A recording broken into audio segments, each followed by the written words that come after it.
Assalamualaikum warahmatullahi wabarakatuh dan salam sejahtera kepada semua yang menonton. Alhamdulillah, marilah kita memanjatkan kesyukuran kehadrat Allah SWT kerana dengan izinnya kita dapat bersama-sama dalam forum pada hari ini yang bertajuk Peranan Wanita Islam dalam Pembentukan Keluarga Bahagia. Keluarga merupakan institusi paling asas dalam masyarakat. Jika baik sesebuah keluarga, maka baiklah masyarakat dan negara ini. Hari ini bersama saya dua orang panel yang cantik dan lemah lembut hari ini yang akan berkongsi pandangan dan idea yang menarik mengenai topik ini. Di sebelah saya ialah saudari Isyira dan seorang lagi panel ialah saudari Flora. Terima kasih kerana sudi bersama saya dalam forum ini. Sebelum kita pergi lebih jauh, saya ingin memulakan perbincangan dengan satu persoalan yang asas. Apakah sebenarnya yang dimaksudkan dengan keluarga bahagia menurut perspektif Islam? Silakan. Terima kasih moderator kita Sakinah. Apabila kita bercakap tentang keluarga bahagia dalam Islam, ia bukan sekadar keluarga yang hidup senang atau mempunyai harta yang banyak. Sebaliknya, Islam menekankan konsep sakinah, mawaddah dan rahmah. Sakinah bermaksud ketenangan, mawaddah bermaksud kasih sayang yang mendalam, rahmah pula bermaksud belas kasihan dan saling memahami antara ahli keluarga. Konsep ini juga dijelaskan dalam Al-Quran, surah Ar-Rum ayat 21 yang menyebut bahawa Allah menciptakan pasangan hidup supaya manusia memperoleh ketenangan serta dikurniakan kasih sayang dan rahmat. Jadi jelas bahawa kebahagiaan keluarga menurut Islam bukan sekadar fizikal tetapi juga rohani dan emosi. Saya pula setuju dengan apa yang dikatakan oleh saudari Isyira tadi. Dalam konteks keluarga Islam, wanita ni memainkan peranan yang sangat penting kerana wanita ni bukan sebagai pendidik utama dalam rumah tangga, tetapi ada satu hadis Rasulullah SAW yang sangat terkenal mengenai tanggungjawab dalam keluarga ini. Rasulullah SAW bersabda, setiap kamu adalah pemimpin dan setiap kamu akan dipertanggungjawabkan terhadap orang yang dipimpinnya. Seorang lelaki adalah pemimpin bagi keluarga, manakala seorang wanita pula adalah pemimpin di rumah. Adalah seorang pemimpin di rumahnya. Suami ni dipertanggungjawabkan di rumah dan suami dipertanggungjawabkan terhadapnya. Okay, hadis ini menunjukkan bahawa wanita ni bukan sekadar penghuni dekat rumah, tetapi dia juga mempunyai tanggungjawab dalam kepimpinan dalam keluarga. Menarik sekali penjelasan tersebut. Ini menunjukkan bahawa dalam Islam, wanita mempunyai peranan yang sangat besar dalam memastikan keharmonian keluarga. Malah, ada satu ungkapan yang sering disebut dalam masyarakat, iaitu ibu merupakan madrasah pertama bagi anak-anak. Jika baik didikan ibu, maka baiklah generasi yang akan datang.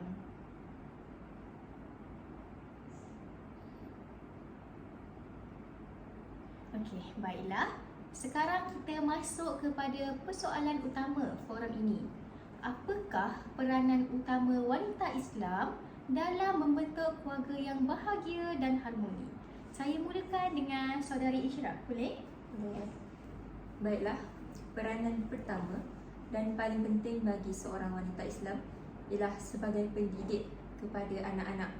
Seorang ibu bukan hanya memastikan anak makan dan membesar, tetapi juga bertanggungjawab untuk membentuk akhlak, kepribadian dan iman anak-anak. Contohnya, ibu mengajar anak-anak untuk menghormati orang tua, bercakap dengan sopan, menunaikan solat dan membaca Al-Quran.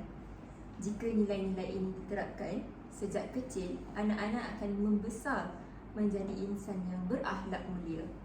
Rasulullah SAW juga bersabda, sebaik-baik kamu adalah orang yang paling baik terhadap keluarganya, iaitu hadis riwayat Tirmizi.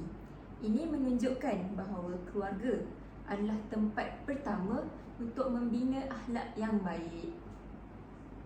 Okay, baiklah, saya tambah pula. Peranan seorang wanita ini adalah sebagai pembina suasana harmoni dalam sesebuah rumah tangga. Wanita ni penting untuk mewujudkan suasana yang harmoni lah. Kadang-kadang kebahagiaan keluarga kita ni bukan sahaja tergantung kepada kekayaan, rupa, kemewahan semata-mata, tetapi dia juga bergantung kepada suasana emosi yang positif dalam suasana rumah tu lah. Wanita yang sabar, memahami dan bijak mengawal emosi boleh bantu mewujudkan suasana yang tenang dalam keluarga. Sebagai contoh ya, apabila berlaku masalah dalam keluarga, seorang wanita ni dia bijak. Dia cuba untuk menyelesaikan konflik dengan cara yang matang dan penuh dengan hikmah.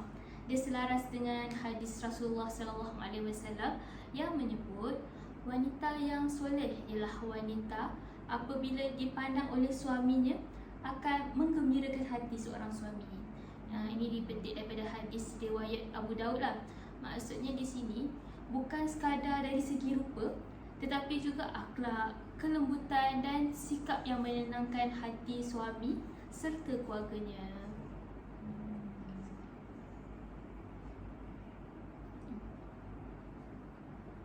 Menarik sekali. Selain itu, wanita juga sering dilihat sebagai pengurus utama rumah tangga, betul? Betul. Okey, Saudari Insyirah, boleh jelaskan sedikit mengenai peranan ini? Ya, betul. Jadi peranan ini kadang-kadang nampak kecil tapi sebenarnya sangat besar. Seorang wanita sering mengurus perbelanjaan keluarga, jadual harian anak-anak, keperluan rumah, pendidikan anak. Urusan ini memerlukan kebijaksanaan dan kesabaran yang sangat tinggi. Jika rumah tangga diurus dengan baik, kehidupan keluarga akan menjadi lebih teratur dan harmoni. Selain itu, selain peranan yang disebutkan oleh saudari Insyirah, ibu juga, wanita juga merupakan role model kepada anak-anaknya. Dia perlulah menjadi contoh teladan yang baik untuk dicontohi oleh anak-anaknya pada masa akan datang. Anak-anak ni sebenarnya dia banyak belajar melalui pemerhatian dia. Dia tengok ibu apa dia buat. Okay, contoh ibunya seorang yang jujur, sabar, rajin, berdisiplin. Secara tidak langsung, anak-anak ni akan meniru sifat tersebut dan menjadi lebih baik. Sebaliknya, jika ibu menunjukkan sikap yang negatif seperti mudah marah, tidak menjaga adab, anak-anak juga mungkin akan mencontohi perkara-perkara yang negatif tersebutlah. Oleh itu, wanita perlulah sentiasa berusaha memperbaiki diri kita sendiri supaya kita boleh tunjuk kita adalah contoh yang terbaik kepada keluarga kita. Oh, betul juga tu. Kadang-kadang ibu bukan saja guru, malah juga kaunselor, doktor, tukang masak, dan kadang-kadang jadi alarm clock kan untuk kejakan anak bangun sekolah. Betul-betul. Kalau ibu tak kejut anak-anak bangun pagi, mungkin ada yang terbabas tidur sampai tengah hari kan. Betul. Jadi itulah bukti bahawa peranan wanita sebenarnya sangat besar walaupun kadang-kadang kita tidak sedari. Ya, betul. Walaupun peranan wanita ni sangat penting, kita juga tak boleh menafikanlah bahawa wanita masa kini berhadapan dengan pelbagai cabaran. Antaranya tekanan bekerja, pengaruh media sosial dan tuntutan kehidupan moden. Saya ingin bertanyalah kepada saudari Flora, apakah cabaran utama wanita masa kini yang membentuk keluarga bahagia? Okay, terima kasih moderator kita atas soalan tersebut. Okay, jawapan saya, cabaran terbesar dalam menangani masalah itulah adalah keseimbangan antara kerjaya dan keluarga. Kita tahu ramai wanita hari ini bekerja kan untuk bantu ekonomi keluarga kita.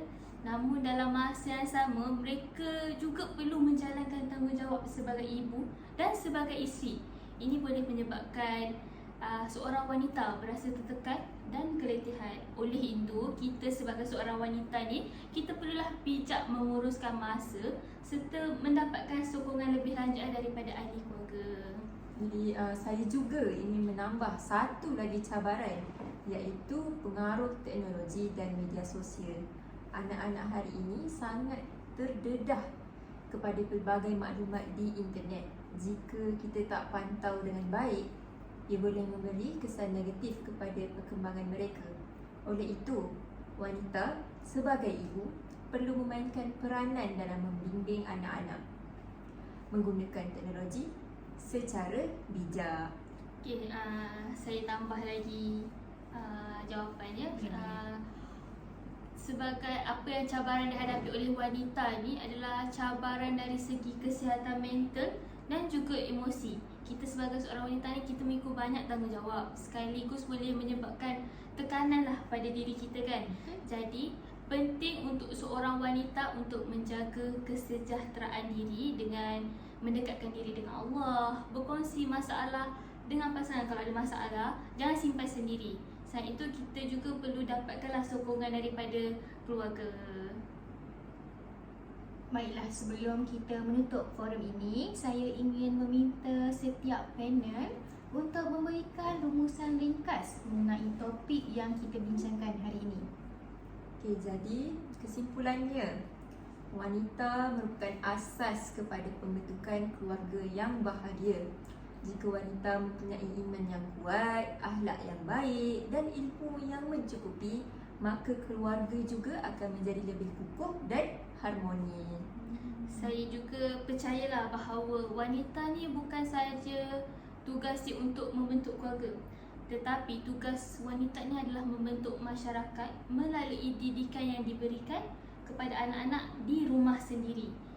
Anak-anak yang dibesarkan dengan nilai Islam akan menjadi generasi yang memberi manfaat bukan sahaja kepada agama, malahan kepada negara.